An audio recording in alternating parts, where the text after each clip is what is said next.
À venir, dans cette deuxième partie et finale de ce one-shot, Moira Jones, hier, ne meurt jamais. Tu sens la piqûre, Moira. Et aussitôt ton souffle reste prisonnier dans tes poumons, t'empêchant de respirer, alors que tu retombes. Je heurte la fenêtre et je me retrouve un genou au sol, peut-être 2 secondes, avec cette sensation que quelque chose écrase mes poumons, ça a frappé très fort. Je m'habille toujours avec 1 à 2 tailles au-dessus de ce que je fais. Le rapport à mon corps est très compliqué. Dans cette période déjà d'adolescence qui n'est pas la plus simple à vivre, au vu de mon passé, ce corps qui change me dérange et je passe mon temps à me cacher, sauf pendant les compétitions, où je veux briller à tout prix. Je veux que l'enseignement de James apporte ses fruits, je veux qu'il soit fier de moi. Tu peux comprendre qu'on est en train d'y parler à l'oreillette. Oui, je sais. Écoute, gamin, t'as 2... Les mains en l'air, mettez-vous à genoux. T'as 2 solutions, soit tu me laisses partir, soit tu meurs. Je ne peux pas vous laisser partir. Et pourtant tu vas devoir le faire, et je t'assure que si t'essayes de m'arrêter, je vais t'abattre. Je me retourne et je m'avance vers la voiture. Tu lui tournes le dos, Moira? Oui. Précédemment, dans le premier épisode, Moira Jones est une femme d'exception. La deuxième à avoir intégré le prestigieux et redouté SAS, l'unité d'élite des forces spéciales britanniques. Puis, en tant qu'espionne, elle poursuit sa carrière au MI6, l'agence britannique de renseignement extérieur. Alors qu'elle s'apprête à obtenir son 0 devant son matricule, le permis de tuer, elle est accueillie dans le bureau du directeur de l'agence, Richard Moore. Là, tout bascule en 1 seconde. Moira reconnaît l'un des 3 hommes qui l'ont agressée lorsqu'elle était enfant. Impossible de se contenir. 3 coups de feu. 3 balles qui vont bouleverser sa vie. En tuant le directeur du MI6, elle devient la femme la plus recherchée du Royaume-Uni. Mais la boîte de Pandore est ouverte. Elle qui avait tout fait pour oublier, décide de plonger à nouveau dans son sombre passé. Avec l'aide de Z, un jeune hacker de l'agence, elle remonte la piste de son 2e agresseur, Petrov. Ce dernier, encore en contact avec le directeur du MI6, se révèle être un haut placé de la Pravda, la mafia russe. Pourquoi le directeur des renseignements entretenait-il une relation avec un homme comme Petrov? Qu'est-ce que cela cache? Petrov éliminé, lui aussi, il ne reste qu'un dernier salaud à faire tomber. Moira est prête à le traquer. Mais soudain, le téléphone sonne sur le cadavre encore tiède de Petrov. Hello, Moira. Comment vas-tu? Merde. Est-ce que je connais la voix? Non. Mes 2 anciens compagnons ont fait l'erreur de t'oublier et de te perdre de vue. Moi, je garde toujours un œil sur mes premiers amours.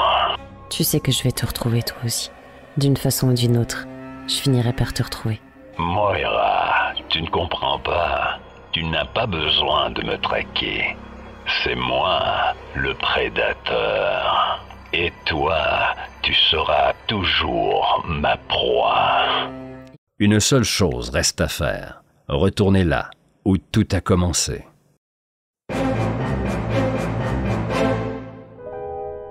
Scène 1. Revenir en arrière pour mieux avancer.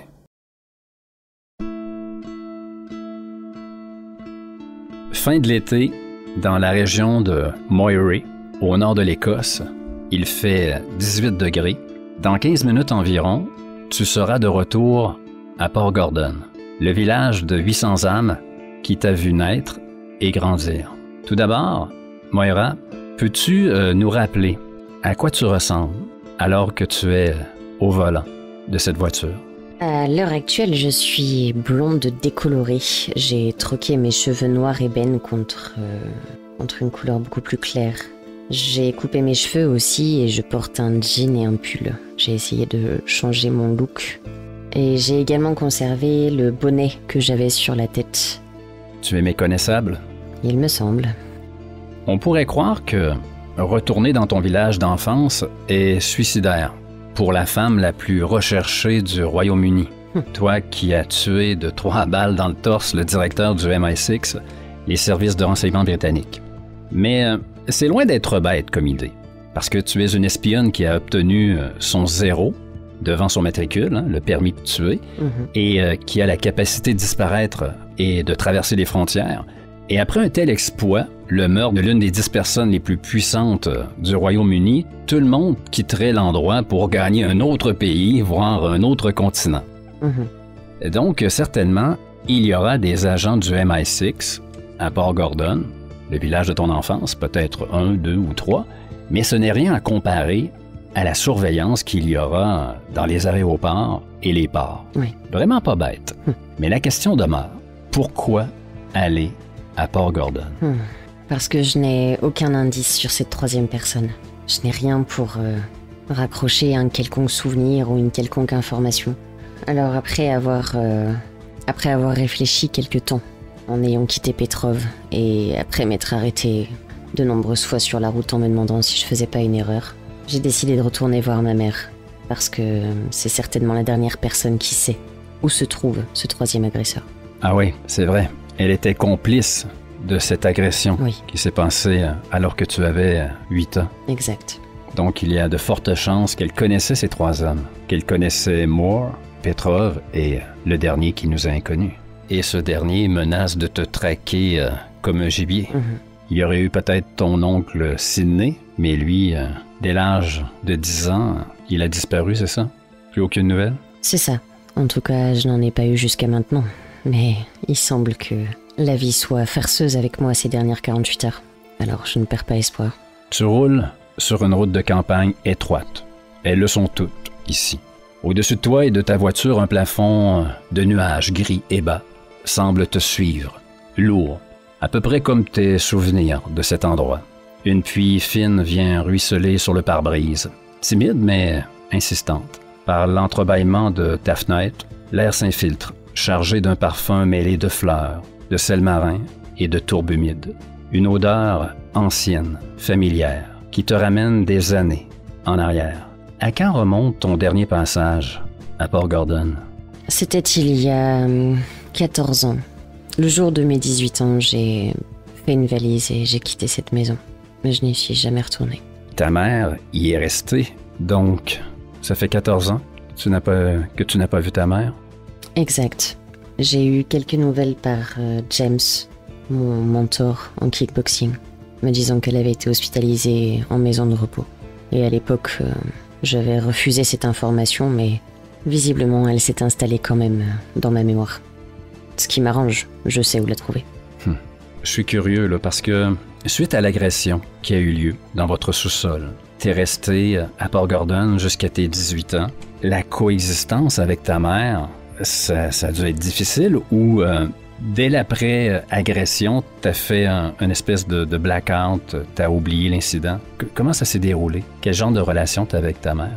Une relation un peu forcée. Le blackout était surtout lié à qui avait fait ça, mais j'ai toujours gardé au fond de moi cette sensation d'avoir subi quelque chose d'anormal.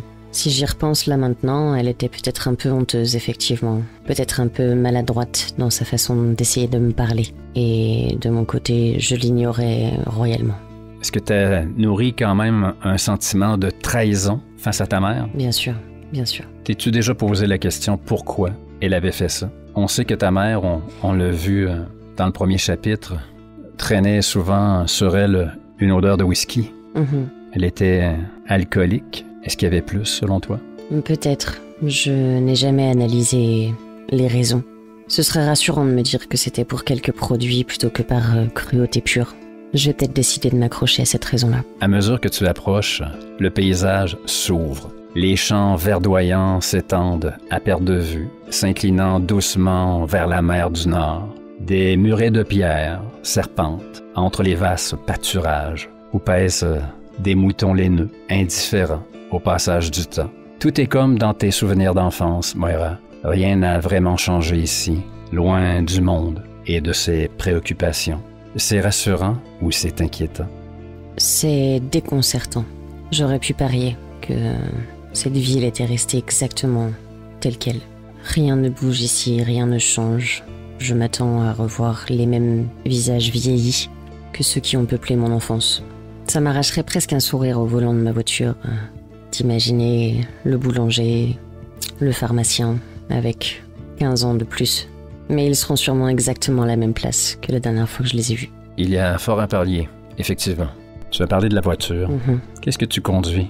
Une voiture que tu as volée ou tu es toujours avec cette Audi que tu as chapardée à ce fameux pigeon où tu as passé la nuit il y a 2 jours? Non, j'ai retiré l'intégralité de l'argent qui se trouvait sur mon compte en banque et j'ai loué une voiture en espèces. Avec le nombre de kilomètres qu'il y avait à faire, je ne voulais pas courir le risque de me faire remarquer pour une voiture volée. Bien entendu, je ne l'ai pas louée au nom de Moira Jones. Ouais. En tant qu'agente 033, tu possèdes sans doute plusieurs identités et les papiers pour les appuyer. Tout à fait. Au détour d'un virage apparaît Port Gordon. Le village est blotti contre la côte, comme un secret que la mer aurait oublié de reprendre. Tout ici était bâti pour durer, pour témoigner de la rencontre entre la terre et l'océan, entre la rudesse du Nord et la détermination des hommes qui s'y sont installés. Tu es chez toi, Moira? Non, je suis chez ma mère. À l'entrée du village, j'ai comme besoin de combler ce silence qui commence à peser un peu trop. Ce silence, cette odeur, je ne sais pas ce qui pèse, mais en tout cas, j'ai envie de bruit. Que fais-tu? J'appuie sur le bouton on-off de l'autoradio. Je commence à fouiller sur les stations pour trouver quelque chose de potable. J'imagine que tu cherches une musique entraînante, moins grise que le paysage qui t'entoure. Je pense que je cherche un morceau de métal. Quelque chose de bien hurlant. Alors que tu recherches quelque chose qui pourrait curieusement t'apaiser dans un rythme effréné, une voix t'interpelle. Une voix que tu connais que trop bien, Moira. Tu restes accroché sur la station de radio? J'écoute, oui. Je reconnais la voix tout de suite. Ouais, le directeur des opérations du MI6, Michael Cameron. Sa voix me fait sursauter dans l'habitacle. J'ai même ce réflexe un peu idiot de regarder dans le rétroviseur sur la banquette arrière. Peur qu'il s'adresse directement à toi comme dans un film d'espionnage. Oui, tout à fait. Et non, heureusement, tu te rends compte qu'il s'adresse à la nation. Oh. C'est avec une douleur indicible que je m'adresse aujourd'hui à la nation. Le Royaume-Uni a perdu l'un de ses plus grands serviteurs, Sir Richard Moore, directeur des services de renseignement secret, a été assassiné hier soir dans ce que nous considérons comme un acte de trahison d'une gravité sans précédent. Richard Moore n'était pas seulement un chef, il était un pilier de notre sécurité nationale, un homme d'honneur, de devoir et de courage. Pendant plus de 3 décennies, il a servi ce pays dans l'ombre, protégeant nos libertés avec une détermination inébranlable. Pour moi, il était plus qu'un supérieur. Il était un mentor, un ami, un frère d'armes. Son meurtre n'est pas seulement une attaque contre un homme, mais contre tout ce que nous défendons. Plus troublant encore, l'auteur de cet acte odieux est une agente du MI6, aujourd'hui en fuite. Les preuves suggèrent une agente double, donc avec l'implication de puissances étrangères hostiles à notre pays. Si cela se confirme, nous sommes face à une opération d'infiltration d'une audace terrifiante. Je le dis avec toute la force de ma voix et de ma détermination. Nous ne laisserons pas ce crime impuni. Nous lançons dès à présent la plus vaste chasse à l'homme de l'histoire du Royaume-Uni. Tous les moyens seront mobilisés. Tous les alliés seront sollicités. Nous retrouverons celle qui a trahi notre confiance, notre service et notre nation. À la famille de Richard, à ses proches, à tous ceux qui ont eu l'honneur de le connaître, je vous promets justice. Et à tous ceux qui pensent pouvoir frapper dans l'ombre sans conséquence, sachez ceci, nous sommes le MI6, nous sommes le Royaume-Uni, et nous n'oublions jamais. Un demi-sourire monte sur mon visage, en même temps que je secoue la tête d'un air dégoûté. Et entre mes dents serrées, je murmure j'ai toujours rêvé de voir ma tête placardée tout en haut de l'affiche. C'est parfait. Trop de beaux mots pour le directeur Richard Moore? J'en ai la nausée. Alors que les bâtiments commencent à te cercler de toutes parts, toi qui prends la rue principale du village, où vas-tu? Que fais-tu? Je vais directement à la maison de repos du village, celle qui m'avait été indiquée par James à l'époque. C'est environ à 3 kilomètres du village. Maison de repos qui s'appelle la Voile Bleue. Toujours de jolis noms pour des lieux... Mortifère. Ouais, assez funestres et ternes. Mais pour compenser, pour aller à la scène suivante, on va se laisser avec de la musique bien rock pour Moira. Scène 2. La Voile Bleue. Pff, pas si bleu que ça, tout compte fait.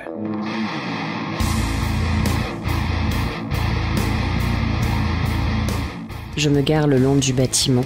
Je récupère une arme dans ma boîte à gants, un petit pistolet de poche que je viens coincer dans la ceinture de mon jean.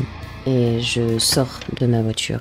J'ai le réflexe aussi de modifier mon allure, ma façon de marcher. Je traîne un peu des pieds et je me dirige vers le bâtiment, le bonnet enfoncé jusqu'aux oreilles. Tu sais, Moira, si il y a des agents du MI6 à Port Gordon, il y a 2 personnes qui vont surveiller. Cet homme qui t'a entraîné, qui a fait partie de ta vie, James, et ta mère. Le risque est grand. Et pourtant, j'ai pas le choix.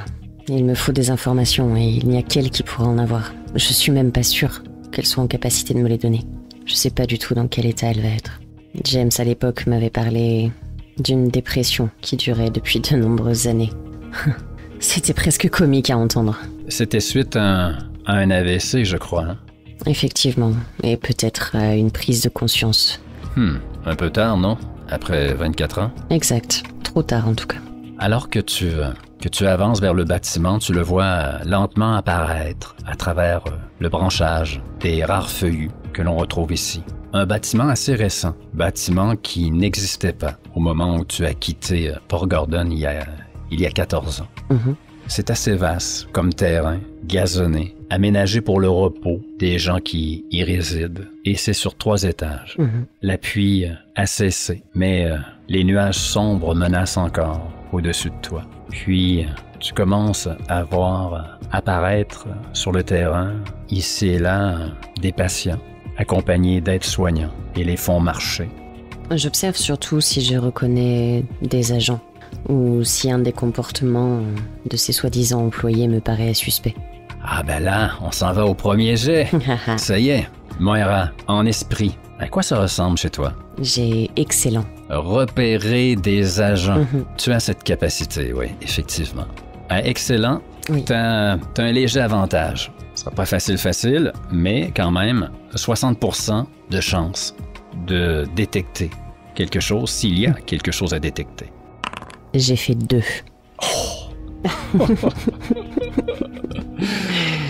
Moira, et que ça commence bien.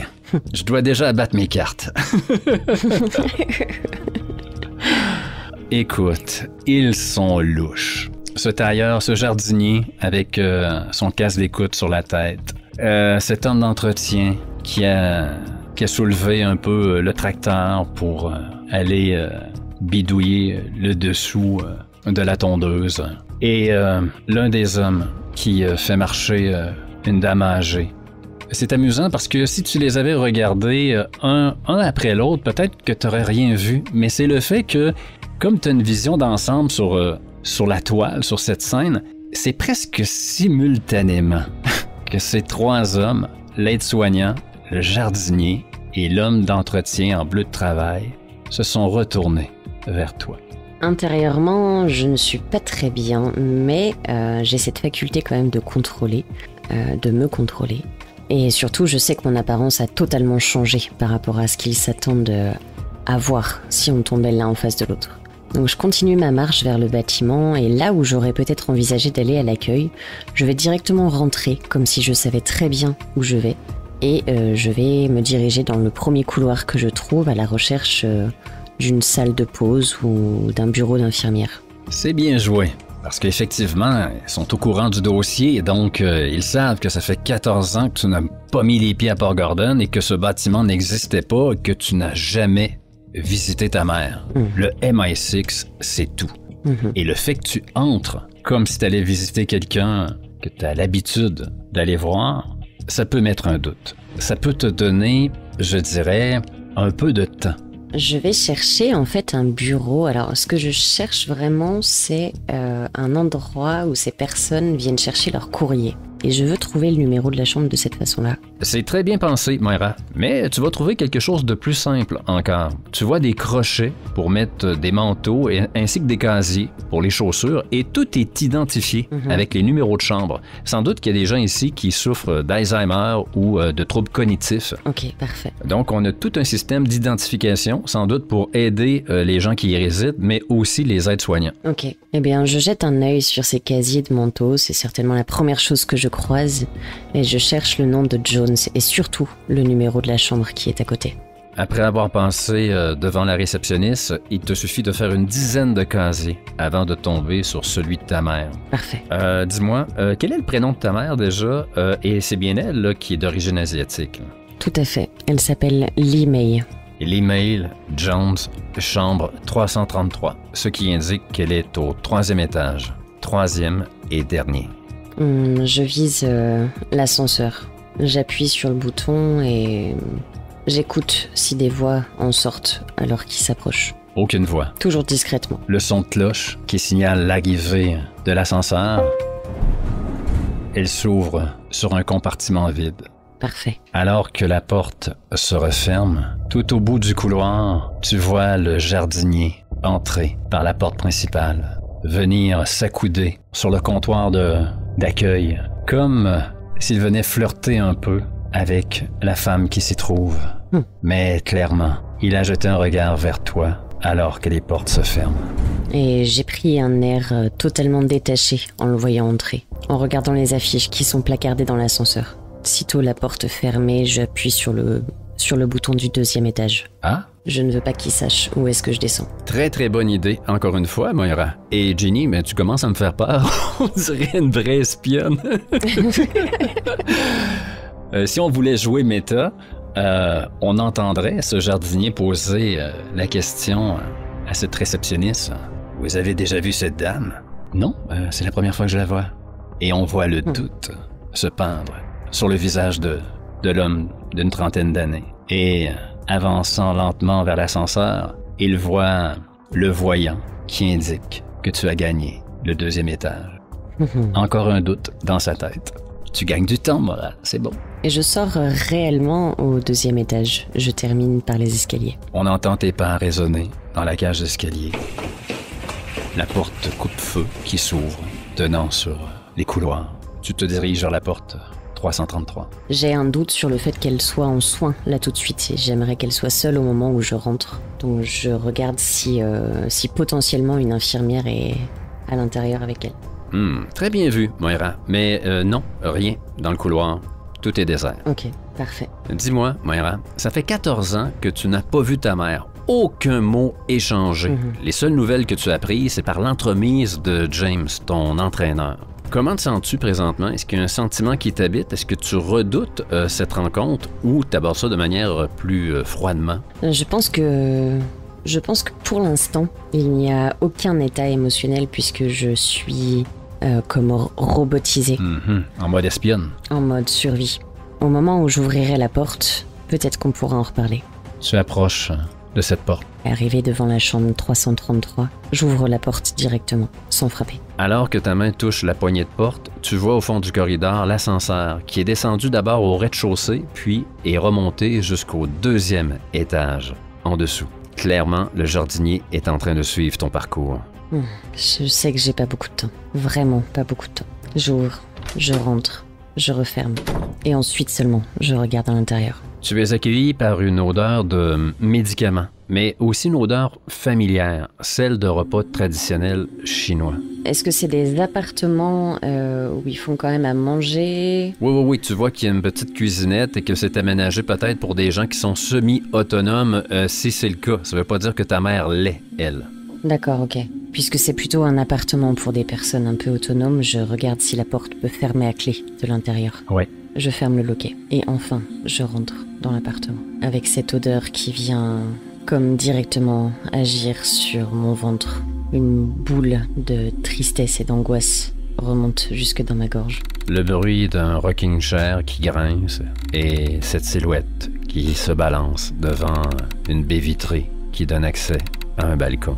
Je me racle la gorge, assez fort pour être entendu. Les mouvements de la chaise continuent. Aucun tressaillement, aucun signe que ta mère t'a entendu. Je me rapproche un peu, jusqu'à être à 1 mètre d'elle. Bonjour, maman. Lentement, sa tête tourne vers toi. Et ce visage que tu as si souvent contemplé et embrassé a terriblement changé. Alors que ça fait 14 ans que tu n'as pas vu ta mère, elle semble avoir pris une trentaine d'années. Elle qui a subi un AVC, puis une dépression. On constate qu'elle a subi une véritable chute libre.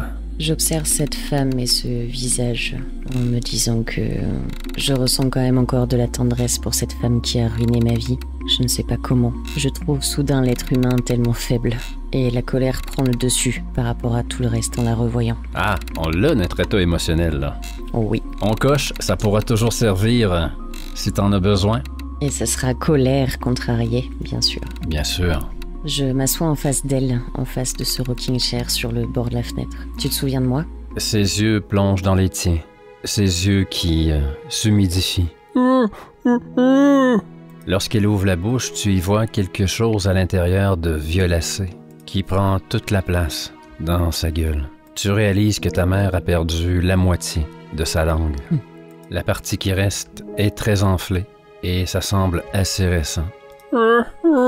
Une larme vient rouler sur sa joue creuse et son bras se tend vers toi, une main tremblante. Mes yeux s'humidifient quelques instants à moi aussi et je secoue la tête d'un revers de main et je viens gifler cette main qui se tend vers moi. Ses traits se figent, déformés par la surprise. Un geste de recul. Elle se recroqueville, ramenant ses genoux contre sa poitrine, apeurée comme un animal sans défense. Et elle recommence à se bercer sur le rocking chair. J'attrape sur le bureau un papier qui traîne, peut-être une enveloppe, une vieille publicité. Je trouve un stylo et je m'approche d'elle. Je te ferai pas de mal, je suis pas venue pour ça. Je pense que t'as bien assez avec tes propres souffrances. Je te laisse t'en charger. Par contre, j'ai eu Petrov et j'ai eu le directeur mort. Je veux le nom du 3e. Et je lui tends le stylo. Alors que tu lui mets ce stylo entre les doigts, tu prends conscience que sa main, parcourue de tremblements, qui s'est approchée vers toi pour te toucher, ce n'était pas tant de l'émotion et de la nervosité qui la faisait trembler, mais plutôt une condition médicale. Est-ce qu'elle est complètement incapable d'écrire ou est-ce qu'elle a encore une capacité pour écrire un peu? Ça sera très très très difficile. Le téléphone sonne. Ah putain. Je ne décroche pas. Et je deviens très insistante. Je lui montre le papier. J'ai pas beaucoup de temps. T'as jamais fait grand-chose pour moi, c'est le moment là. Tu vois qu'elle s'efforce d'écrire, mais c'est très pénible pour elle. Et le résultat, c'est proche de l'art abstrait. Peut-être devines-tu un S qui commence le mot, le nom qu'elle a tenté d'écrire. Mais malheureusement, c'est tout. Je lui dis S, c'est ça? Elle te fait signe que oui, de la tête. Et je ne déchiffre rien d'autre sur le papier? Juste un S? Oui, et c'est beau qu'elle ait réussi, parce que t'as vu tout l'effort que ça lui a demandé. L'AVC ne l'a pas épargné, pas du tout. Ok. Je me lève et je vais décrocher le téléphone, mais sans répondre, sans parler. Moira, tu as fait vite pour te rendre à Port Gordon. Comment se passent les retrouvailles avec maman? Elle ne doit pas être d'une grande éloquence. J'y ai veillé. Une larme dévale ma joue. Je viens d'avertir tous les agents autour de la maison de repos de ta présence. Ça ne sera pas facile de sortir de là, Moira. J'ai bien hâte de voir comment tu vas t'en sortir. Je raccroche brutalement. Je reviens prendre le papier des mains de ma mère. Je lui adresse un dernier regard de quelques secondes. Elle soutient ton regard. Les larmes se déchaînent. Dans ses yeux, 1000 excuses s'entassent, muets, en souffrance. C'est la dernière fois que tu me vois aujourd'hui. N'espère pas un retournement de situation. Et je sors. Ses frêles épaules sursautent, envahies de sanglots. Ta main reste sur cette chaise, alors que tu te diriges vers où, Moira? Je sors de la chambre et je me dirige en courant vers les escaliers. En ouvrant la porte, Moira, en ouvrant cette porte, une balle vient frôler ta tête Oh non! et faire exploser une partie du chambranle. Alors, de la cage d'escalier, ça vient ou de l'étage? OK, d'un côté, t'as la cage d'escalier du couloir et de l'autre côté, t'as l'ascenseur. Ok. Donc, tu mets à peine le nez dehors dans le couloir qu'une balle vient de frôler. Et ça vient du côté de la cage d'escalier et non du côté des ascenseurs. Je referme la porte, je referme le loquet et je vais voir à la fenêtre si quelque chose est envisageable. Rapidement, tu rentres à nouveau dans l'appartement, passes devant ta mère, ouvre cette porte vitrée qui donne accès au balcon. Là, déjà, tu vois que c'est haut, il n'y a pas d'échelle, mais les balcons sont enlignés un au-dessus des autres.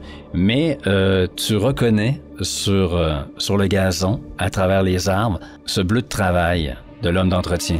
Est-ce qu'il est en train de regarder vers moi? Oui, directement. Il y a même un eyes contact qui se fait. Tu vois qu'il a été très bien informé de ta position et qu'il savait où était l'appartement de ta mère. S'il m'a vu, tant pis, je vais tenter de descendre sur le balcon du dessous et ensuite de rentrer dans la chambre à laquelle ce balcon appartient. Tu sais que tu t'exposes au danger, Moira. Ce ne sera pas facile. Oui, mais j'ai pas le choix. Il s'agira de ton jet d'adresse contre le jet de visée de cet agent qui sort son pistolet. C'est dangereux, très dangereux. Oui. Est-ce qu'il y a quelque chose qui pourrait t'aider alors que tu t'apprêtes à descendre de ce balcon pour atteindre l'autre en dessous? Après, j'ai des points d'inventaire. Qu'est-ce qui pourrait m'aider là à faire ça? Un gilet pare-balles qui pourrait aider là, si jamais tu te rates. C'est vrai. Je vais utiliser un point d'inventaire pour avoir un gilet pare-balles sous mon pull. Il n'y a pas juste l'attaque, hein, Moira, hein? Il y a la défense aussi qui est importante. C'est vrai. On connaît Moira, tête baissée, on fonce, mais quelques précautions, mais c'est toujours bon à prendre. En adresse, à quoi ça ressemble pour Moira? J'ai excellent. Ah, c'est quand même bien. Ok. 65% et moins, Allez. et tu réussis. Ah, 66. La fiction frappe. Et ça, écoute, ça veut pas dire que tu rates nécessairement, mais ça veut dire qu'il y a un pépin. Ok. Et la proposition que j'ai à te faire, elle est très simple et logique. C'est que tu vas atteindre le balcon, mais le tireur va te toucher au dos. Grâce à ton fameux gilet pare-balles, ce ne sera pas une blessure très très grave, mais tu as une de tes côtes qui va prendre cher. Est-ce que tu acceptes cette proposition ou non? Non, ça me va. Donc, alors que tu agrippais le balcon et laissais pendre ton corps dans le vide pour le balancer ensuite vers le balcon en dessous, tu sens la piqûre, Moira. Et aussitôt, ton souffle reste prisonnier dans tes poumons, t'empêchant de respirer alors que tu retombes. Je heurte la fenêtre et je me retrouve un genou au sol. Peut-être 2 secondes. Avec cette sensation que quelque chose écrase mes poumons, ça a frappé très fort. Pour l'instant, tu n'es plus dans le champ de vision de l'homme d'entretien. Ok. Mais tu dois agir vite. Il n'a qu'à reculer de 2 ou 3 mètres et il te verra à nouveau. Et il sera en mesure de prendre un second tir. J'ouvre la porte-fenêtre pour rentrer à l'intérieur. C'est ouvert ou c'est verrouillé? C'est une journée de pluie. Est-ce qu'elle est verrouillée? 50-50, allez. 26. Elle est déverrouillée. Je rentre. Alors que tu l'ouvres, tu entends des pas au-dessus de toi. L'homme qui a effectué un premier tir sur toi dans le couloir est sur le balcon de ta mère. Je rentre et je fonce jusqu'à la porte de sortie de l'appartement de cette pauvre personne qui doit me voir débouler dans sa chambre. Et j'ouvre la porte en reculant ma tête, bien sûr. Je m'attends à une deuxième déflagration. Rien. Un couloir identique à celui du 3e étage. Parfait. Tout est vide. Que fais-tu? J'hésite. 1, 2, 3, 4, qu'est-ce que je fais? Il doit y avoir une salle avec des blouses de médecins à disposition. Il s'agit de cocher un point de fiction et d'inventaire. Aïe, aïe, aïe. T'en avais 3 pour commencer la session. Ouais, j'en ai déjà plus qu'un. Alors dans ce cas, si j'utilise un point de fiction, est-ce que tu permets qu'à la sortie de la chambre, il y ait un chariot avec des blouses? Ah oui. Je suis généreux comme ça, moi. Ça cache quelque chose. Oui. J'attrape la blouse, je l'enfile par-dessus mon pull et je la remonte bien haut pour qu'on ne voie pas le pull en dessous. Ainsi que le pantalon que j'enfile par-dessus mon jean. Je retire mon bonnet que je laisse sur le chariot de blouse et je relève mes cheveux pour les faire tenir en l'air.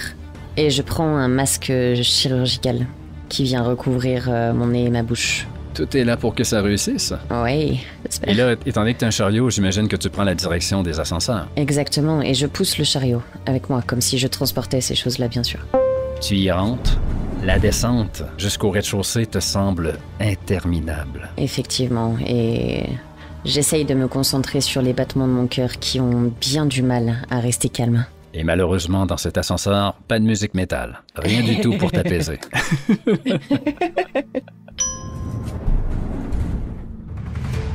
Le tintement de la cloche, les portes qui s'ouvrent sur le corridor du bas, que tu sais que tout au fond, il y a la réception et ta porte de sortie, Moira.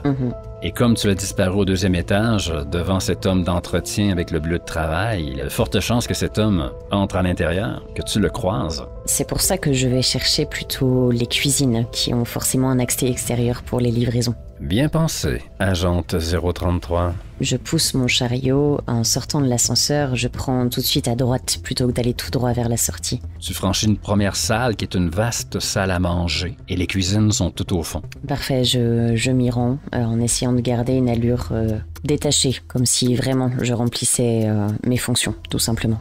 Mais que tu te promènes avec un chariot ainsi, que tu te diriges vers les cuisines, ça c'est plus louche pour les employés. Et effectivement. c'est à de drôles de regards que tu fais face.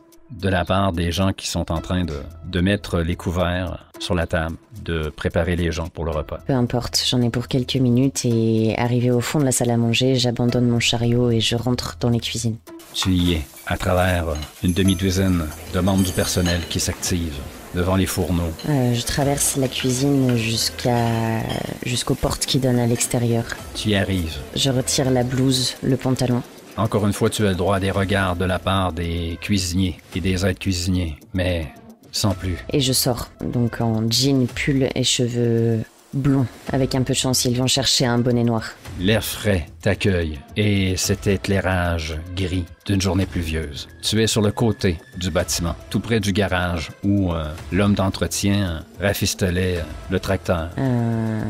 Et là, ils sont un peu trop nombreux quand même pour moi et de base, c'est pas eux mes cibles. Non, effectivement. Je vais donc décider d'aller vers ma voiture. Tu marches. D'un pas pressé, mais plutôt détendu. Est-ce que tu risques un regard derrière? Non, j'ai mis des écouteurs dans mes oreilles en sortant, sans le son. Tu arrives près de la grille. Moira Jones!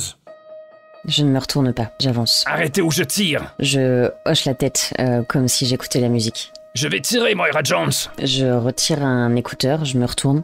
Pardon?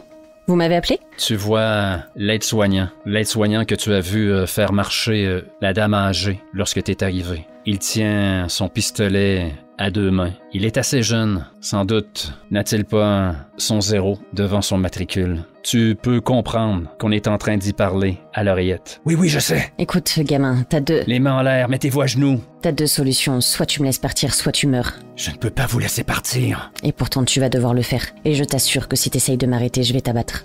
Je me retourne et je m'avance vers la voiture. Tu lui tournes le dos, Moira? Oui, j'ai un gilet pare-balles.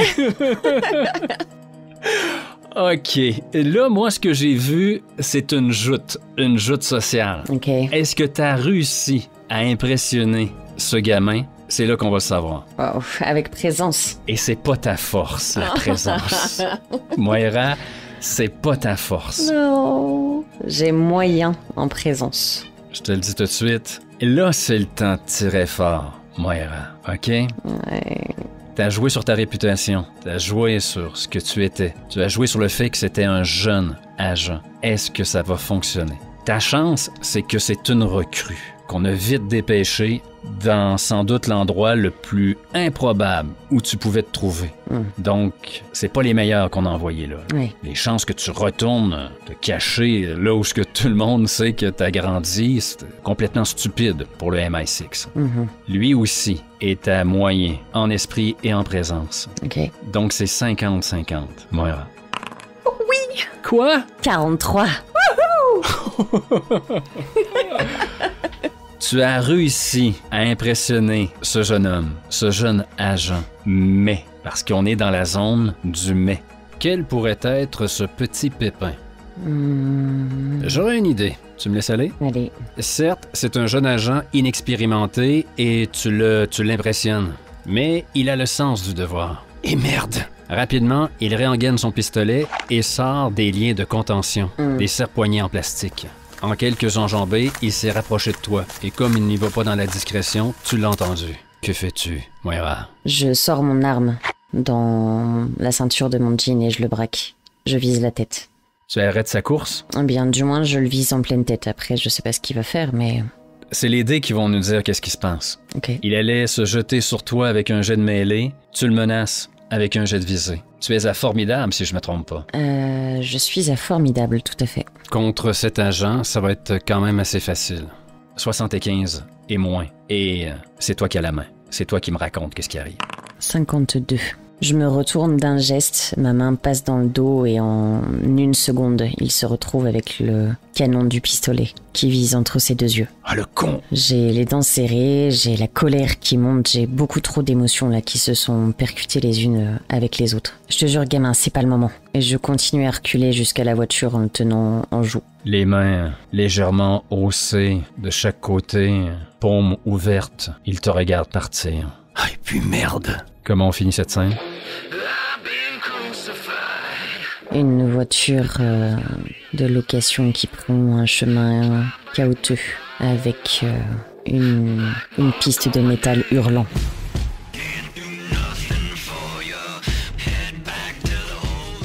Et Moira qui disparaît pour l'instant.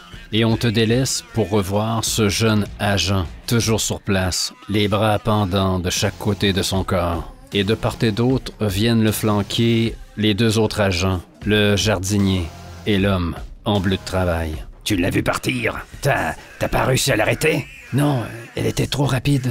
Ment à moitié, le jeune homme. Mais j'ai sa plaque. J'ai sa plaque. Deux mains réconfortantes sur chacune de ses épaules. Bien joué. D'ici 2 heures, ce secteur va grouiller de policiers, de militaires et d'agents du MI6. Elle n'a aucune chance de s'en sortir. Et on est prêt pour l'autre scène.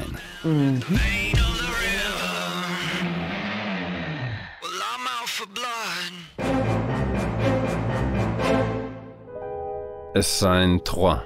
1 contre 300. Oh putain, on va avoir besoin de renfort là. Moira? Oui. Tu roules vers le village de Port Gordon. Sans doute consciente que l'anonymat de ta voiture est brûlé. Oui, tout à fait. Je vais devoir trouver un autre moyen de transport rapidement. La police locale a maintenant une description de toi, alors que tu as été repéré par le MI6 à la maison de repos et que ta photo passe en boucle sur toutes les chaînes de télé. Sur les chaînes de télé et sur la radio que je viens d'allumer, il n'y a plus que ça, partout. Ça commence à m'angoisser un peu, une sensation d'un étau qui se resserre. Ce qui joue pour toi, c'est que Port Gordon est un petit village. Sans doute 2 voitures de patrouille. Mais d'ici 2 heures, tous les agents du MI6, les forces policières disponibles, seront ici. Alors il me reste 1h59. Tu entres lentement dans le village. Dis-moi, à quelle allure roules-tu? J'ai envie de rouler vite parce que j'ai envie d'arriver rapidement. Mais je me contiens et je respecte les limites de vitesse. Ce serait vraiment trop bête qu'un policier municipal ou un agent de la circulation m'arrête maintenant. Sans doute que tu ralentis grandement, puisque tu passes tout près de ce qu'on appelle en Écosse ton secondary school. L'école que tu as fréquentée de 15 à 17 ans. Spécification en Écosse, même les petits villages ont leur école. On n'envoie pas les jeunes vers de grands centres urbains.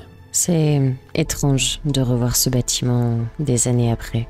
Déjà le village, c'est une drôle de sensation, mais cette école que j'ai fréquentée chaque jour, c'est vraiment bizarre de la voir. Elle me semble petite par rapport à mes souvenirs. Sans doute chargée de beaucoup de souvenirs.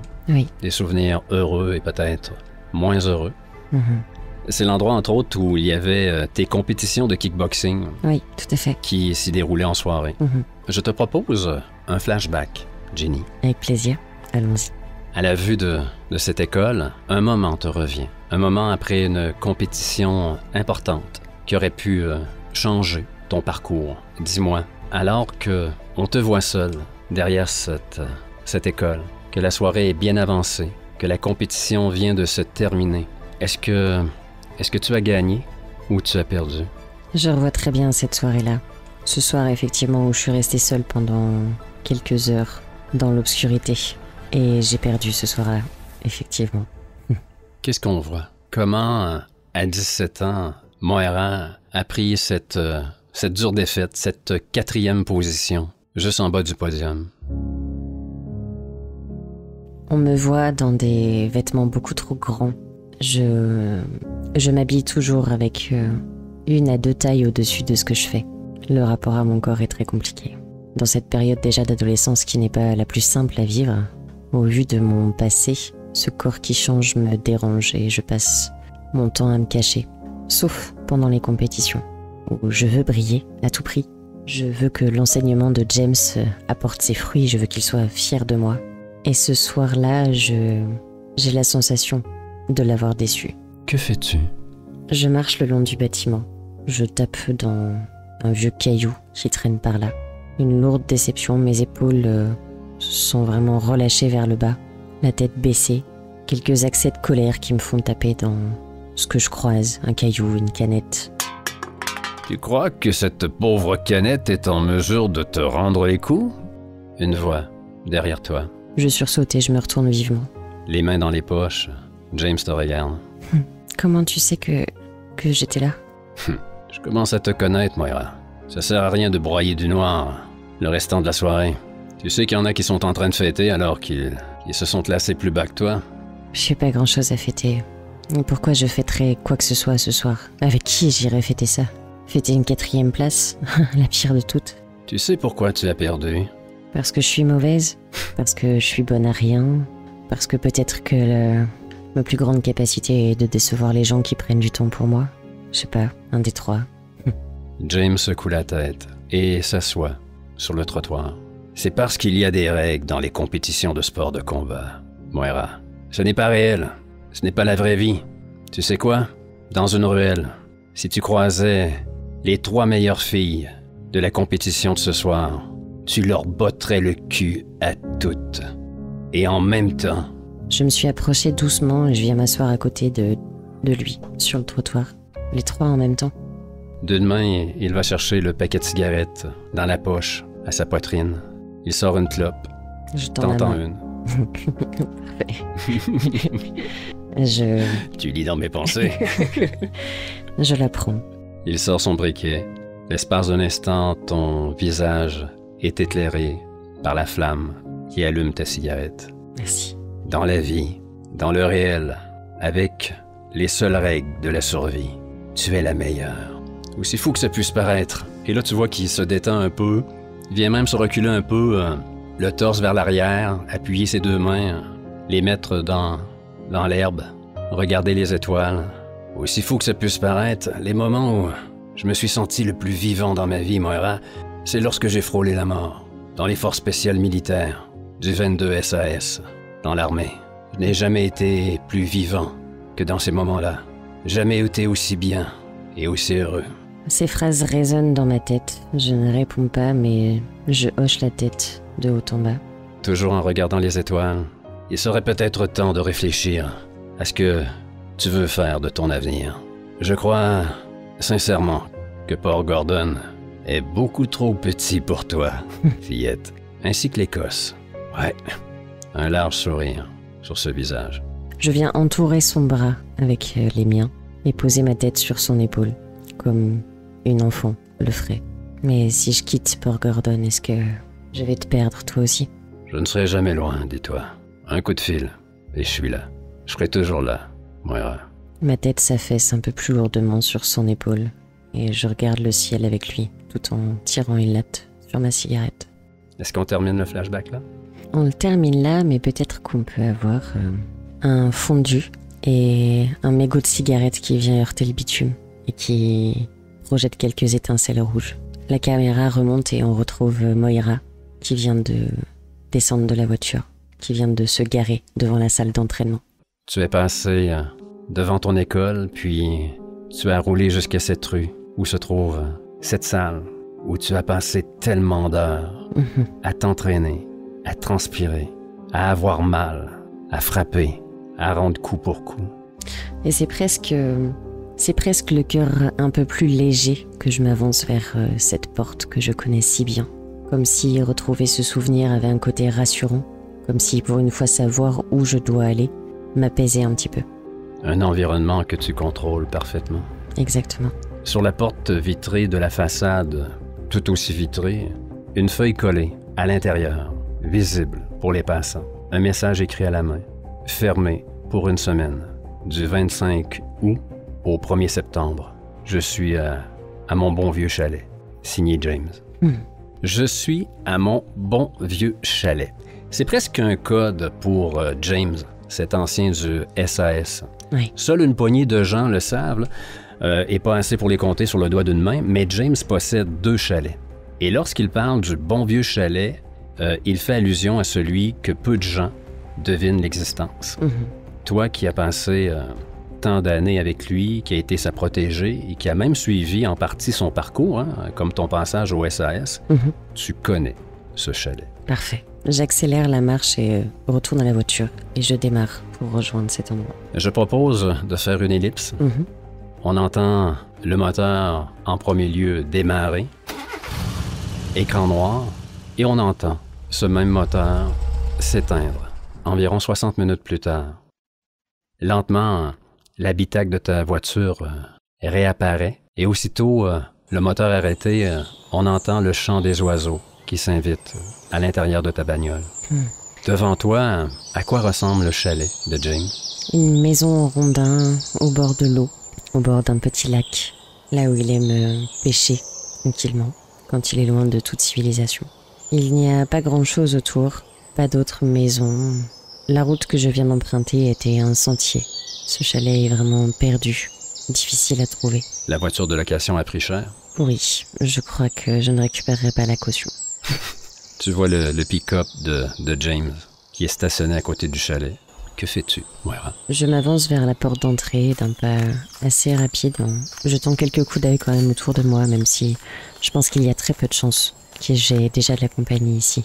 Mais je détesterais ramener du monde dans la bulle de James ici. Ouais.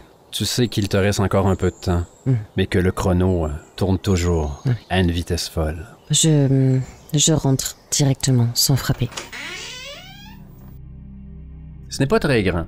La porte s'ouvre sur une aire ouverte, salon, cuisine, salle à manger. Aussitôt, tu vois James, de dos, au comptoir de cuisine, sans doute en train de préparer un repas. Je referme la porte en la claquant, en m'appuyant dessus. Il retourne la tête pour te faire un demi-sourire assez triste. Que je lui renvoie. Entre. Tu m'acceptes encore chez toi? Tu es devenu une personne célèbre. Je t'avais dit que ma tête sera en haut de l'affiche un jour. Ouais, je m'attendais à autre chose, je dois l'avouer. Comme plusieurs années auparavant, je m'approche de lui saisis le bras et viens poser un baiser sur sa joue. Sur cette joue mal rasée que le temps a rendu presque dure à embrasser. James, robuste, épaules larges, mains épaisses, mâchoire carrée, les tempes grisonnantes et les yeux d'un bleu très très pâle. À part cette peau plus rêche et ses muscles qui se sont épaissis, il n'a pratiquement pas changé. Comment est-ce que tu vas? Ah, bien. J'ai pêché quelques truites. Assis-toi. Il t'invite à t'asseoir à la table. C'est une table à manger vide, recouverte d'une simple nappe à carreaux rouge et blanc. On dirait presque que tu m'attendais. À ces mots, tu vois au milieu de la table une enveloppe Kraft. Un nom y est inscrit. Moira. Mes sourcils se froncent Je tends la main vers l'enveloppe. Tu réceptionnes aussi mon courrier? C'est pour toi. Mon visage devient un peu plus grave. J'aime pas trop ce genre de jeu. C'est pas vraiment le moment d'essayer de me déstabiliser, je le suis déjà assez. Je déchire l'enveloppe et j'ouvre, je regarde ce qu'il y a à l'intérieur. Une grande photo, assez vieille, qui doit dater de plus de 30 ans. 3 hommes et une femme, visiblement qui se connaissent, puisqu'ils se tiennent par les épaules. Immédiatement, tu reconnais 2 d'entre eux. Le couple au centre du quatuor. Ta mère, jeune, sans doute avant ta naissance. Et pour l'avoir vue plusieurs fois, sur des photos, dans ton enfance, et pour avoir rêvé de lui, ton père, serré contre elle. Qui sont les 2 autres qui les entourent? Tu t'attardes sur eux? Oui. Puis, tu en reconnais un 3e, l'homme tout à droite. Il a son affreuse moustache de l'époque, Richard Moore, le défunt directeur du MI6. Bien. La 4e personne serait Petrov? Tes yeux s'attardent sur la 4e personne. Il était plus mince à l'époque, moins costaud aussi, mais peu de doute possible. James Sutherland, ton mentor. Ah, c'est quoi cette photo? Est-ce que j'avais conscience jusqu'à maintenant que James connaissait ma mère avant ma naissance? Non. C'est quoi cette photo? Qu'est-ce que ça veut dire? Je te l'ai dit au téléphone, Moira, lorsque tu as tué Petrov. Moi, je n'ai jamais cessé de te suivre, contrairement à Richard et Petrov. Je me relève d'un bond de ma chaise. On entend celle-ci aller taper le sol. Il se retourne avec la poêle à frire, le poisson à l'intérieur et une spatule dans l'autre. Non seulement je t'ai suivi, mais j'ai tracé tout le chemin de ton existence. Que tu le veuilles ou non, tu es en quelque sorte ma création, Moira. Mais je n'avais pas le choix, crois-moi. Tu n'avais pas le choix. Moira, une sensation vient effleurer tes sens. Une espèce de désorientation, une espèce de confusion. Tu dois même y réfléchir à 2 fois pour comprendre que tu es au chalet de James. Dis-moi, est-ce qu'on prendrait pas un état émotionnel? Ouais. On est d'accord que j'ai rien bu ni rien mangé depuis que je suis arrivée, hein. Effectivement. Si je comprends bien, le 3e c'est lui, ce serait... Il y a de bonnes chances. Ah, quelle horreur. J'hésite entre perdu et dégoût surprise. Mais peut-être que dégoût surprise viendra dans quelques minutes. Va pour perdu isolé. Bon choix. Ton choix de faire l'armée, d'intégrer le SAS, puis celui d'entrer au MI6. Tout ça, je te l'ai soufflé à l'oreille, Moira. Je t'ai conditionné. En quelque sorte, je t'ai modelé.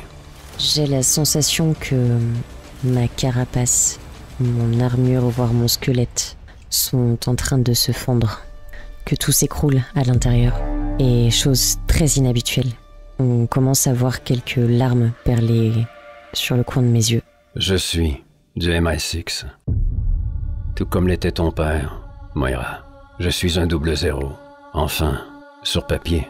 T'inquiète, je vais tout expliquer. Il dépose la poêle et la spatule et se dirige vers la chaise que tu as fait tomber. Lentement, il la remet sur ses 4 pieds. Tu veux bien t'asseoir?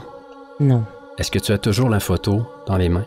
Non, je l'ai reposée sur la table en face de moi. Elle est visible de là où je suis, mais je ne la tiens pas. Je me suis redressée et malgré que je me sente complètement dévastée, j'ai encore cet instinct de surveiller les gestes de cet homme en face de moi. Donc je suis beaucoup plus concentrée sur ce qu'il fait lui que sur la photo en elle-même. Très bien. Alors que tu te concentres sur lui retourne à son comptoir pour s'y appuyer de dos, croise les bras et te regarde. Tu sens une espèce de picotement au bout de tes doigts, Moira. D'abord, je tiens à m'excuser pour cette mascarade avec le téléphone. Je me devais de t'attirer dans ce chalet. Je savais que tu irais voir ta mère et que tu viendrais ensuite me voir. Je te connais que trop. Je suis désolé pour Z. Il était trop insistant. Et pour Limé aussi. Je ne voulais pas en arriver là, mais il était hors de question que ta mère parle. Un grand malade. Un bout de langue, c'est peu cher payé, non? T'es complètement taré. Moira, tu peines à réfléchir. J'ai même un peu cette sensation de petit vertige. Comme si j'étais en train de prendre une claque de réalité monumentale entre les dents. Comme si je venais de me faire un peu sonner. Tu ne pouvais pas mieux dire, Moira. À ta place, moi je m'assierais. Sur la photo, j'ai enduit un dérivé de benzodiazépine synthétique. Un agent anesthésique non volatile qui agit par contact. Assis-toi, Moira. Je me précipite à l'évier et j'essaye de me rincer les mains. James s'est tassé un peu pour que tu y accèdes. Il est trop tard. Tu vas bientôt perdre conscience, Moira. Tu frottes? Tu frottes? Je suis perdue en vrai.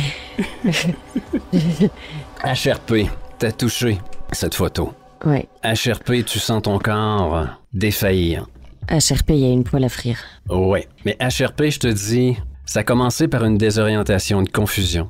Ensuite, ce que fait cette drogue, c'est une perte de coordination motrice. Quand je t'ai posé la question, est-ce que tu as la photo dans les mains, je te l'aurais fait échapper. Ok. Tellement c'est violent. Et là, tu as des troubles d'amnésie. Tu dois forcer pour te souvenir que tu es vraiment ici. Le nom de James t'échappe, ça va vraiment pas bien. Ok. Et l'étape suivante, c'est un relâchement musculaire. Tu peux agir. Tu dois agir, en fait. Moira, ça ne sera pas facile. Vraiment pas facile. Alors que cette drogue parcourt ton corps. Je frotte mes mains de façon presque hystérique, en comprenant ce qui vient de se passer à sa description.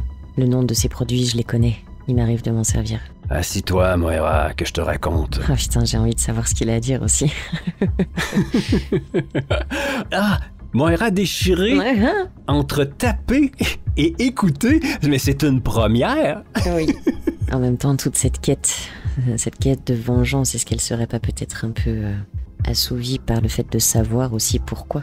Ton père a dû te manquer considérablement. Peut-être même que tu t'es dit que si tu avais eu ton père au cours de ta vie, ces événements-là ne seraient pas arrivés. Est-ce que ton père t'a manqué? Le fait que, à l'âge d'1 an, 2 ans, il a disparu de ta vie, même si pour toi c'est juste une image sur photo, le fait de ne pas avoir de père. Il m'a manqué particulièrement après les événements de mes 8 ans.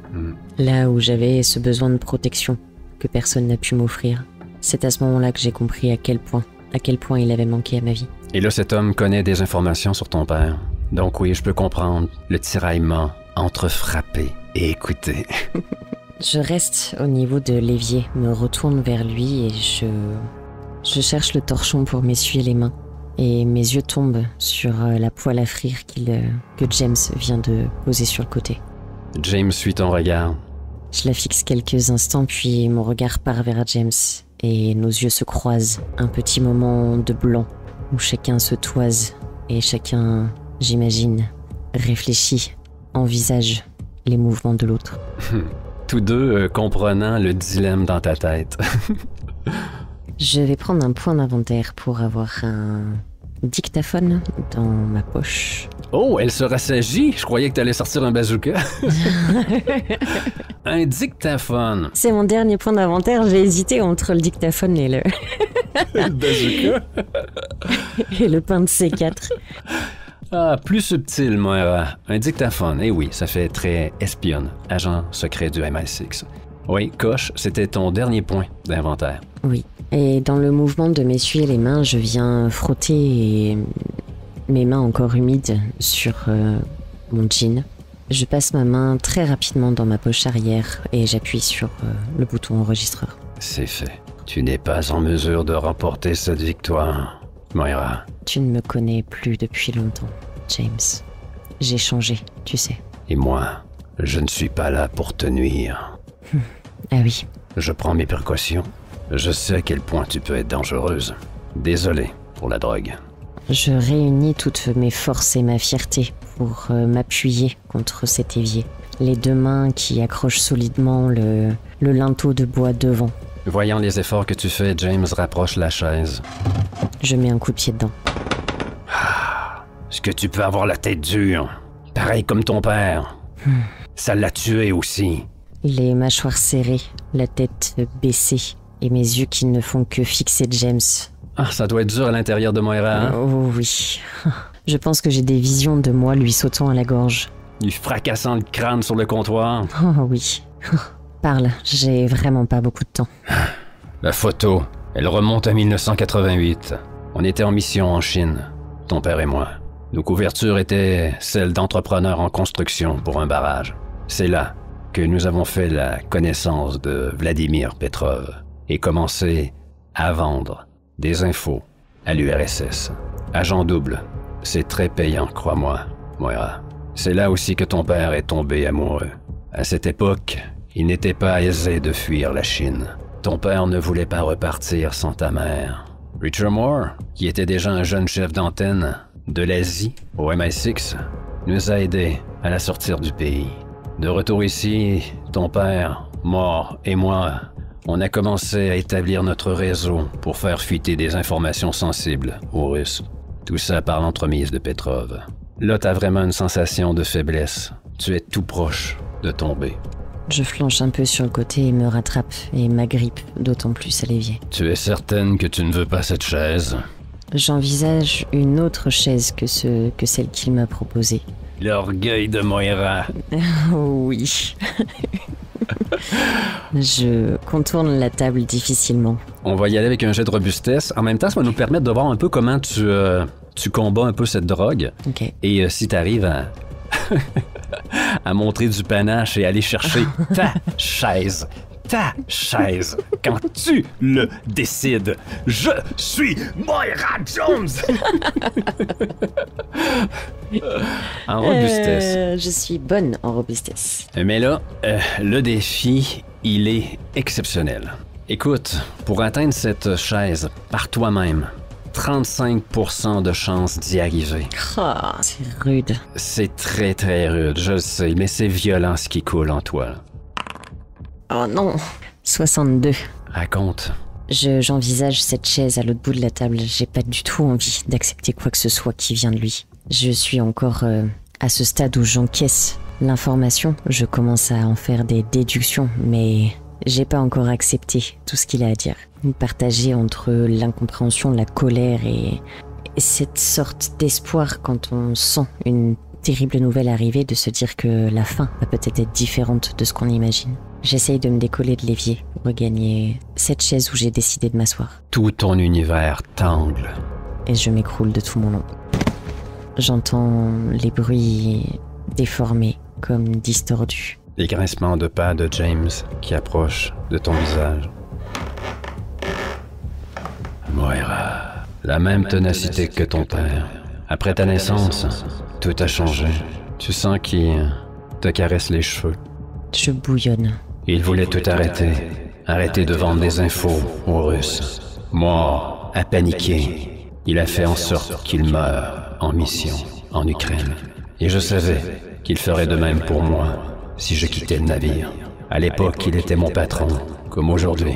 Mais Richard Moore s'est montré imprudent ces dernières années. Il allait se faire épingler. Un agent du Mossad allait prévenir le MI5, le service de sécurité du Royaume-Uni. Ce n'était qu'une question de temps avant qu'il se fasse prendre. Alors j'ai précipité ta rencontre avec Richard, puis avec Petrov. Je me devais de couper les ponts avec mes complices pour sauver ma peau. Et qui mieux que toi pour les éliminer? J'essaye de presque ramper pour venir trouver quelque chose pour caler mon dos. Je ne veux pas rester étalé tout mon long et j'essaye de me redresser, quitte à ce que ce soit finalement la porte du placard qui vienne me soutenir. Un autre jet de robustesse, cette fois-ci à 30 et moins. Tu vas bientôt tourner de l'œil, Moira. 33. Il y a quelque chose qui te sourit. Tu n'arrives pas exactement à tes fins, mais quelque chose te sourit. C'est un nom, mais ça peut être ce que tu veux. Du fait, tu disais qu'il venait pour me caresser les cheveux, je voulais que j'arrive à le repousser, que ça soit une sorte de satisfaction quand même de pouvoir l'écarter un minimum, quoi. Ferme les yeux, Moira. Je t'ai sauvé par le passé. Je vais te sauver cette fois-ci encore. Les images se troublent dans une colère immense de ne pas pouvoir lutter contre ce que mon corps m'inflige, de lui offrir cette place de sauveur alors que il est effroyable de commencer à comprendre en quoi est-ce qu'il est intervenu dans ma vie. Mais effectivement, n'importe quel corps surentraîné ne peut pas lutter contre certaines drogues. Mais dans un dernier effort, une victoire, tu arrives à le repousser. Repousser cette main qui caressait tes cheveux. Une bien petite victoire avant le noir complet. Tu sais que le réveil va être pénible, Moira. Tu ne le sais que trop bien, toi qui as déjà utilisé cette drogue. Maux de tête, le corps endolori, une fatigue. La gueule de bois sans avoir fait la fête, effectivement. Ah, c'est exactement ça. Prêt pour le dernier chapitre, la dernière scène? à savoir si ça se termine là pour Moira Jones. Allez. Scène finale. Mourir debout, la tête haute, ou rien, espèce d'enculé.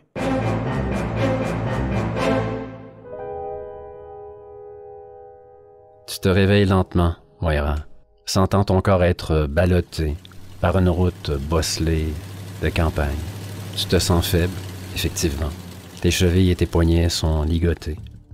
Assise côté passager, tu vois James au volant de son pick-up. Vous roulez, tu as la gueule de bois. Je cligne des yeux plusieurs fois, gênée par la lumière. Je vois les liens à mes poignets et à mes chevilles. J'enrage déjà. Quelques secondes que mes yeux sont ouverts et cette vieille colère revient instantanément, aussi fort que ce foutu mal de crâne que j'ai. Ah, la colère. Elle connaît bien, Moira. Ça te consume de l'intérieur. Je ne t'ai pas touché ce soir-là, tu sais. Avant que Richard ne fasse cette erreur, je n'avais pas grand-chose pour le contrôler. Il lui suffisait d'un claquement de doigts pour m'éliminer. Comme pour ton père, je devais le laisser faire, lui et Petrov. Tu comprends? C'était ma carte, mon joker, ma protection. J'ai tout filmé à son insu ce soir-là, dans la cave. Pour me protéger, oui, mais aussi pour qu'il ne recommence pas avec toi, ni avec ta mère. Tu as cautionné la vie brisée d'une petite fille pour ta carrière.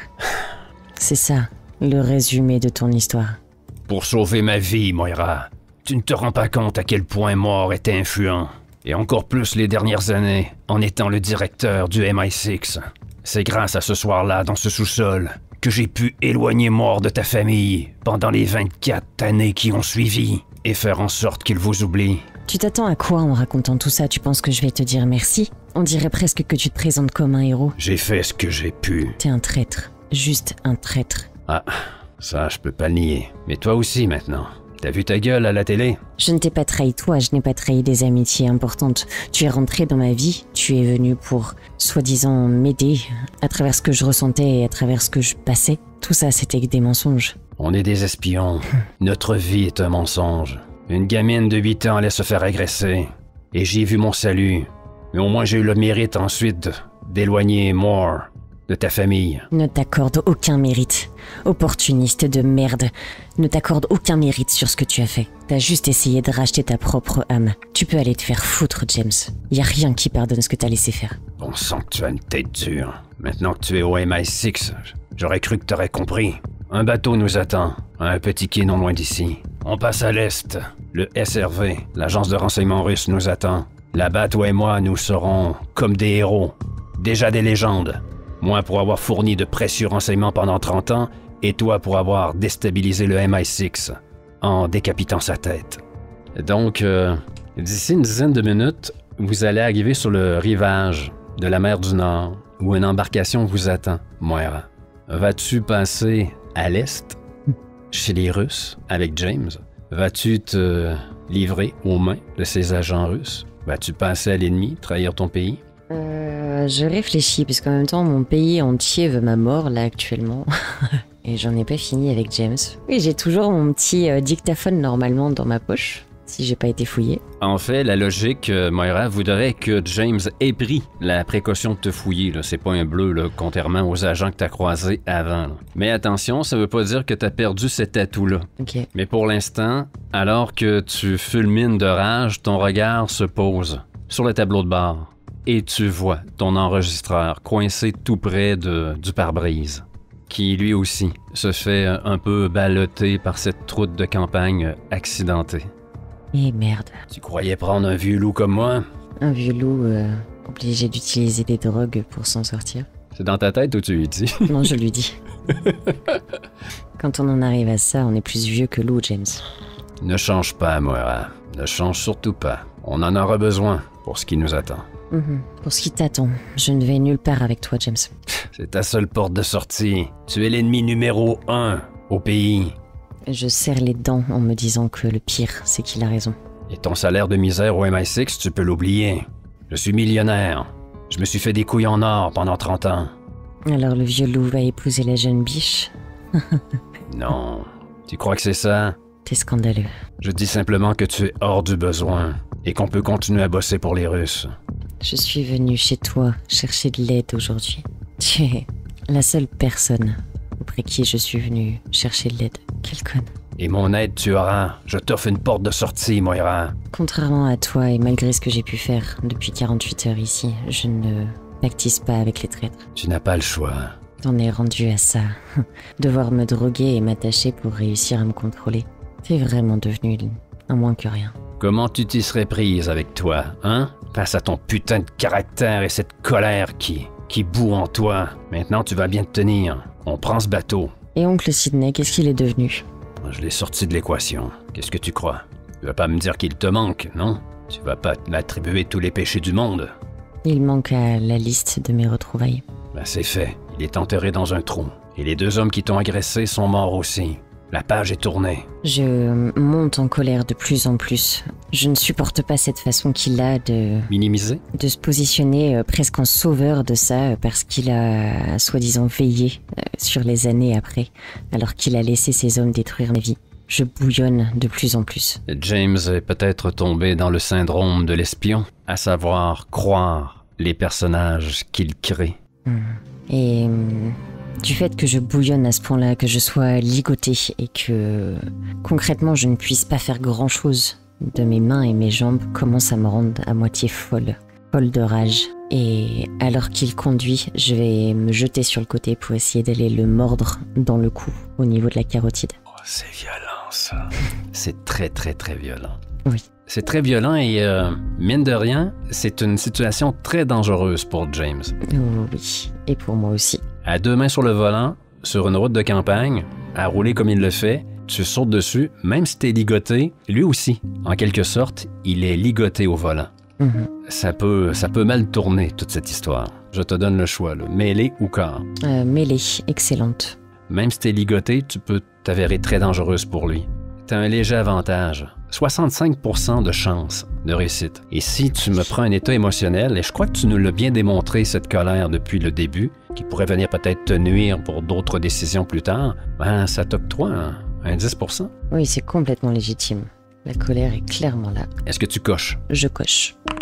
Oh, 38. La fiction est entre tes mains, Moira. Je viens caler mes pieds contre le bas de la portière à l'intérieur et je me propulse sur le côté. James, qui est en train de conduire, sent juste le poids de mon corps qui lui atterrit quasiment sur son épaule, sur son torse. Et je viens plonger mes dents à l'intérieur de son cou, là où la plus grosse des veines alimente le cerveau. Ah, mais qu'est-ce que tu fais? Merde! Et je resserre la mâchoire de toutes mes forces. Dans le geste de défense, trop tard pour James, les mains crispées sur le volant tournent alors qu'il tente de s'éloigner de toi, se causant une blessure encore plus affligeante alors qu'il arque son corps et tente de se coller à sa portière. Le pick-up va sortir de la route? Oui, parce que j'avais les mâchoires déjà serrées lorsqu'il a fait ce geste. Et je sens dans ma bouche couler le sang chaud. Il vient de rendre dramatique le geste que j'ai eu. Et effectivement, de panique, il met un coup de volant. Le pick-up sort de la route et dévale la petite côte sur le bord du sentier à grande vitesse et vient percuter un arbre un peu en contrebas. Sa tête vient fracasser le volant devant. Un vieux modèle de pick-up sans coussin gonflable. Le choc est d'autant plus terrible. Mais pas seulement pour James, pour toi aussi. Mon corps est projeté contre le tableau de bord. Je viens prendre le montant en plastique dans les côtes, là où déjà j'avais été blessé par le coup de feu que le gilet pare-balles avait arrêté. Et cette fois, j'entends vraiment craquer. Ce n'est plus qu'une côte fêlée. Ouais. Le souffle coupé, une douleur intense côté droit. J'ai beaucoup de mal à reprendre ma respiration. De la vapeur s'échappe du radiateur qui a été percé sous le capot devant. Déjà, l'habitacle du côté conducteur se retrouve tacheté de sang, alors que James a tout de même encore le réflexe de tenir sa main droite plaquée contre son cou. La blessure est terrible. Aussitôt qu'il retire un peu sa main, on voit le sang sortir à gros bouillons. Non, merde. Je ne peux m'empêcher de constater que c'est avec une très grande satisfaction que je regarde cette scène. De sa main gauche tremblante, il trouve la poignée de la portière, l'ouvre. Alors qu'il s'apprête à sortir, rate le pied et tombe au sol dans la végétation. Que fais-tu, Moira, alors que t'as vu disparaître, James, du siège et que tu vois tout ce sang qui recouvre le volant, le siège, le tableau de bord, la vitre. Je récupère mon dictaphone qui doit être bien coincé là pour le coup dans le tableau de bord. Ça va quand même assez bien parce que tes mains sont ligotées devant toi, Oui. en avant. Oui, j'arrive à le récupérer, je pense, et à le glisser dans la poche avant de mon jean. Et je me contorsionne pour passer sur son siège en m'accrochant au volant avec mes mains et en passant mes jambes entre les deux sièges pour ressortir du même côté que lui. Tu vois que le pick-up tangue un peu vers le côté conducteur. C'est pour ça que lorsque James a mis le pied au sol, il y avait comme une pente. Il est chuté rapidement. Donc, tu fais face à la même problématique. Là, ça penche dangereusement vers cette porte ouverte. Je suis sûrement dans un meilleur état que lui malgré tout. Et je vise où est-ce que je vais sauter depuis la voiture pour ne pas tomber lourdement comme lui. On stoppe l'image. Alors que tu es là, encore dans la voiture, prête à sauter, tu vois dans la pente, environ 3 mètres plus bas, James sur le dos, le torse un peu redressé, les pieds en direction du pick-up, te regardant, sa main droite plaquée sur son cou, et dans sa main gauche, il tient un pistolet pointé vers toi. Ah, merde. Qu'est-ce que tu as fait? Je vais me raviser et me pencher à nouveau côté passager et ouvrir la boîte à gants avec mes 2 mains puisque je suis toujours ligoté. Oui. Et fouiller à l'intérieur pour voir si je trouve quelque chose qui pourrait me permettre de couper mes liens dans un premier temps. Peut-être même un couteau suisse ou quelque chose comme ça. Putain, qu'est-ce que tu as fait, Moira? Tu nous fous dans la merde, là! Oh non, malheureusement, Moira, tu ne trouves rien qui pourra t'aider là, à part des documents qui sont reliés au véhicule. Mais tu sais que James est un pêcheur. Il traîne toujours un coffre à pêche et à l'intérieur, un couteau pour dépecer le poisson. Sans doute que celui-ci est derrière les sièges. Ok, je passe les mains sous les sièges, dans les vides-poches, derrière les sièges conducteurs et passagers. Tu trouves le petit coffre à pêche vert. Je l'ouvre difficilement avec mes 2 mains jointes, un peu fébrile aussi. Qu'est-ce que tu fabriques, merde? Viens plutôt ici! Je suis en train de pisser le sang! Putain, tu nous fous dans la merde! Je te fous dans la merde, James. Moi, j'y étais déjà avant toi. Tête brûlée, hein, Moira? Que fais-tu? Je cherche dans cette petite trousse de pêche. Sors! Un coup de pistolet vient faire éclater l'une des fenêtres du pick-up. Je sursaute et me tasse un peu, par réflexe, et je continue ma fouille. Tu trouves un beau couteau pour apprêter le poisson. Je scie mes liens. C'est une lame très fine qui peut casser facilement, Ok. mais ça reste un couteau. J'entreprends de scier mes liens, en essayant de rester délicate, que le couteau tienne le plus longtemps possible. Putain, je me vide de mon sang, Moira! Tes liens sont coupés, Moira. Parfait. Je détache rapidement mes chevilles. Et là, visiblement énervé, James tire 5 coups rapides sur la voiture pour te mettre la pression. Eh bien, je prends le couteau à pêche et je saute de la voiture. Et j'imagine que c'est du côté passager et non du côté conducteur où James t'attend avec un pistolet. Hein. Oui. Et avec les mains déliées, c'est beaucoup plus facile. Tu as mal? Oui. T'as pris cher? Physiquement ou... Oui, physiquement, mentalement, je crois que le dernier 2 heures fut assez pénible pour Moira. Oui. On te voit dos plaqué contre le véhicule. Reprendre ton souffle. Sors de là, espèce de sotte! Les Russes nous attendent! On n'aura pas d'autre porte de sortie! L'endroit va grouiller de flics, de militaires et d'agents, bordel! Magne-toi, sinon on va crever ici! Le regard plein de colère et 1 ou 2 larmes qui s'échappent. Tellement de déception, tellement de colère. Et je suis tellement seule. Quand le seul allié que je pensais avoir faisait finalement partie de la liste des gens à abattre. C'est notre porte de sortie, Moira! Il ne faut pas l'arrêter! Putain!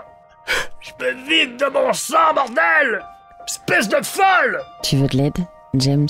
Est-ce que tu as besoin de mon aide? J'ai besoin de bandage, merde! J'étais en train de me vider de mon sang! Dis-le, est-ce que tu as besoin de mon aide? Putain, oui, j'ai besoin de ton aide! Je sors de ma cachette derrière la voiture. Jette ton arme plus loin si tu veux un coup de main. Il te vise. Jette cette arme et je te fais un bandage. Il te pointe toujours une main assez tremblante, alors qu'il a perdu énormément de sang. Ouais, puis merde, j'ai plus grand chose à perdre de toute façon.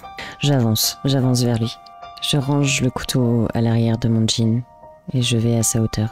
Alors que tu avances vers lui, vous vous regardez. Tu vois dans les yeux de James qu'il sait que si il baisse son arme, tout est fini pour lui. Alors, ignorant royalement son arme, je me rapproche de lui, passe une jambe de chaque côté de son torse et m'accroupis pour regarder sa blessure. La main armée se relâche et tombe mollement à côté de son corps. Sa tête retombe dans l'herbe et il ferme les yeux. Je le gifle. J'ai pas fini. Regarde ce que tu as fait. Tu vois cette sensation? Tu la ressens, là. Tu as tellement besoin que je te vienne en aide, et pourtant je reste là totalement passive. Est-ce que ça te rappelle quelque chose, James? Est-ce que tu peux imaginer que c'est exactement ce que j'ai pu ressentir? C'était mon opportunité pour me libérer de Richard Moore. Et pourtant, il aurait suffi que ton ami de toujours te vienne en aide une fois. Quel dommage. Tu vois la main qui est plaquée sur la plaie à son cou se relâcher. Je vais pas m'en sortir. Non, tu ne vas pas t'en sortir. Je me redresse, saisis l'arme qu'il vient de lâcher. Tu la prends aisément. Elle glisse parce que ses doigts et sa main ont perdu toute force et que l'arme est également poissée de sang. Debout au-dessus de lui, une jambe de chaque côté, je le vise. Il ouvre les yeux. J'ai fait ce que j'ai pu, Moira. J'ai fait ce que j'ai pu. Eh bien, c'était pas assez. Et je vais faire le geste avec mon arme et le bruit avec ma bouche d'imiter le fait que je lui tire dessus. Un petit bang et remettre l'arme dans ma ceinture et m'éloigner du corps de James en le laissant finir de se vider de son sang. Va en enfer, Moira. Va en enfer. On voit juste ma silhouette s'éloigner sans réponse. Tu es comme moi, froide, pitoyable. Tu es exactement comme moi. Entre mes dents, à mon intention, je suis exactement ce que vous avez fait de moi.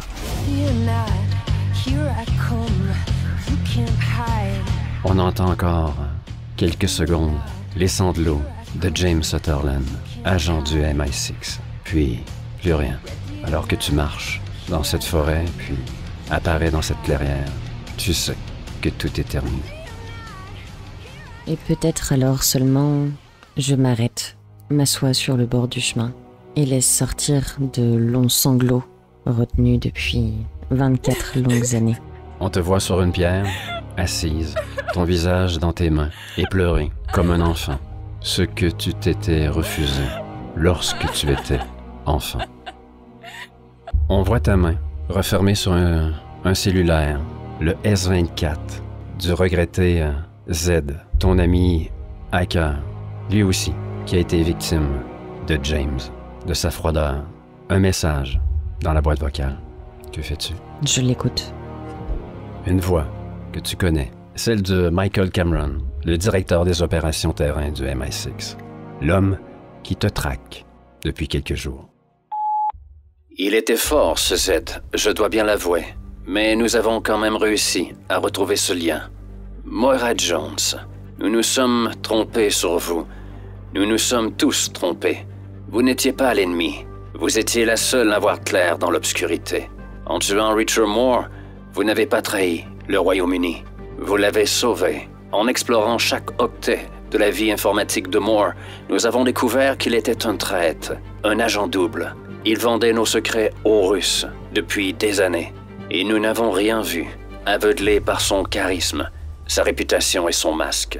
Nous pensons qu'il n'était pas seul. Mais maintenant, vous êtes seul. Ils vont venir pour vous. Les Russes ne pardonnent pas. Vous avez éliminé leur pièce maîtresse sur l'échiquier en tuant Richard Moore. Ils feront tout pour vous faire disparaître. Alors écoutez-moi bien. Pour la nation et pour le monde entier, vous resterez un monstre, une traîtresse, une cible à abattre. Mais pour moi, vous êtes une arme que je me refuse de laisser tomber. Je vous propose un poste, Moira, hors des radars, hors des règles, taillé pour vous, j'imagine. Vous travaillerez pour moi et notre nouvelle branche d'opération. Je vous donnerai tous les moyens nécessaires pour frapper nos ennemis, pour survivre, pour vous venger, si c'est ce que vous voulez. Mais surtout, pour continuer le combat. Le monde ne saura jamais qui vous êtes vraiment, mais moi, je saurai, et ce sera suffisant. Réfléchissez, Moira, mais pas trop longtemps. Les Russes sont déjà en route.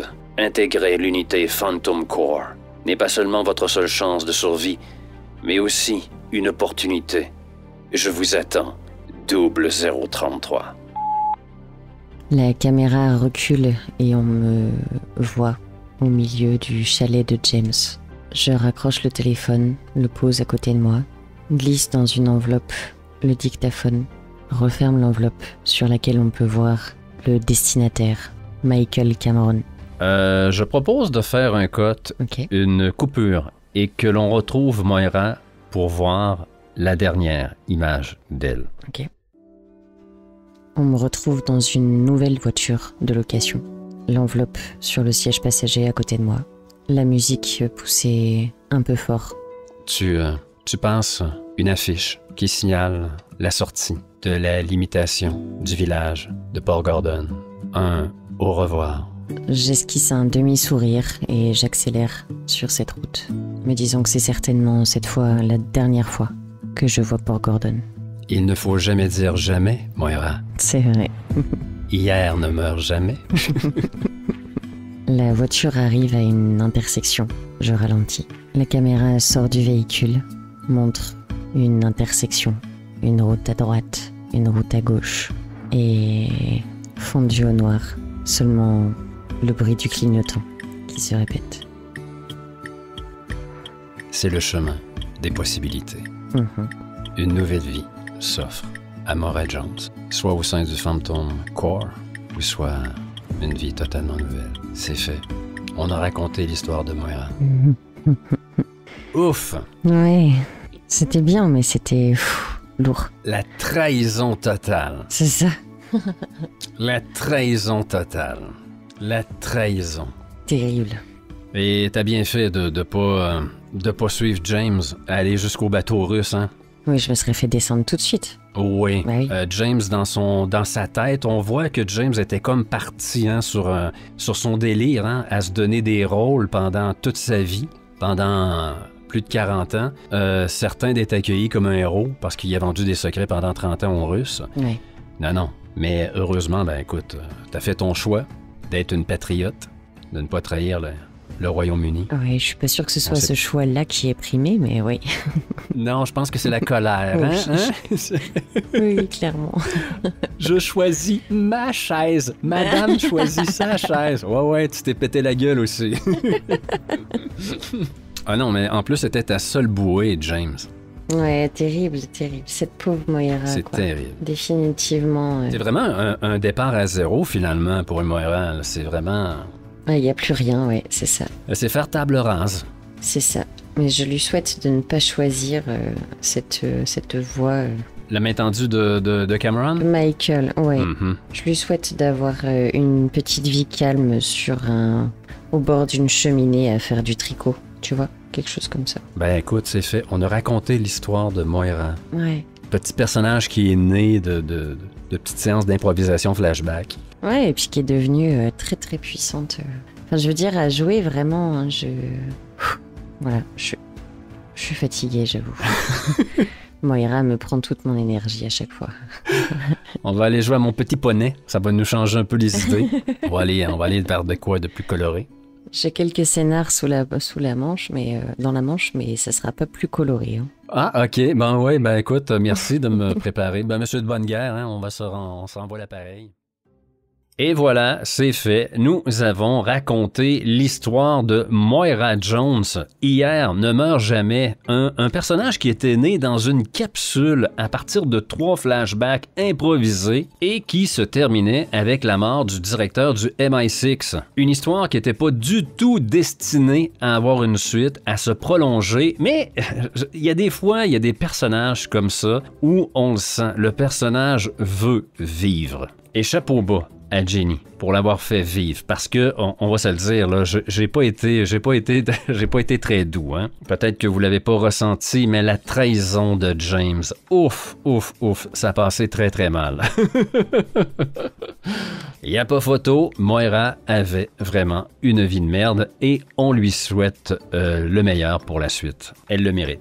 Donc, à vous les courageuses et courageux qui êtes restés jusqu'à la fin, si vous avez aimé un pouce, un commentaire, ça nous fait toujours plaisir. On répond, on s'amuse, on partage. Et nous, ben, ça nous encourage à en faire d'autres parce que bon, on fait pas ça à temps plein, on fait ça par passion, par temps perdu. Donc, tout signe d'appréciation, ben, c'est le bienvenu, que ce soit sur YouTube, en podcast ou sur nos autres réseaux sociaux comme TikTok, Instagram et Facebook. Il ne me reste plus qu'à vous dire en mon nom et en celui de Jenny, ainsi que le reste des imagitateurs, de vous amuser, de brasser et d'imagiter votre JDR. C'était Eric qui vous dit ciao.